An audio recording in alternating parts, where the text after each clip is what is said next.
ഷിസിലിംഗ് എന്ന ഗ്രാമത്തെക്കുറിച്ച് കേട്ടിട്ടുണ്ടോ? ചാൻസ് ഇല്ല, കാരണം വണ്ടിന്റെ ടയർ പൊട്ടിപ്പെട്ടുകൊണ്ടാണ് ഞങ്ങൾ ഈ ഗ്രാമത്തിലെത്തി. ധങ്കറിന്റെയും ടാബോന്റെയും ഇടയിലുള്ള ഒരു ചെറിയ ഗ്രാമമാണ് ഈ ഷിസിലിംഗ്.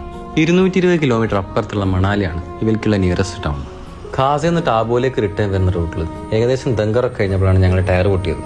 ഈ നാട്ടിലെ ആൾക്കാർ സ്കൂട്ടർ യൂസ് ചെയ്യുന്നില്ല, അതുകൊണ്ട് തന്നെ ഇതിന്റെ ടയർ കിട്ടാൻ വേണ്ട പണിയാണ്.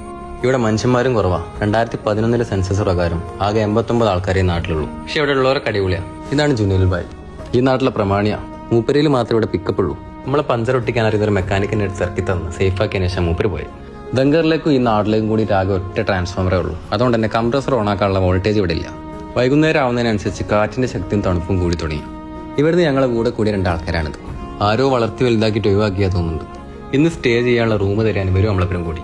ഒരു 100-200 മീറ്റർ അടുത്തായിട്ട് തന്നെ ഒരു ഹോം സ്റ്റേ കിട്ടി. അതുകൊണ്ട് അധികം തണുത്ത് വരക്കേണ്ടി വന്നില്ല. രാവിലെ 8 മണിന്റെ 9 ഇടയിലായിട്ട് വോൾട്ടേജ് വരുന്നതാണ് പറഞ്ഞത്.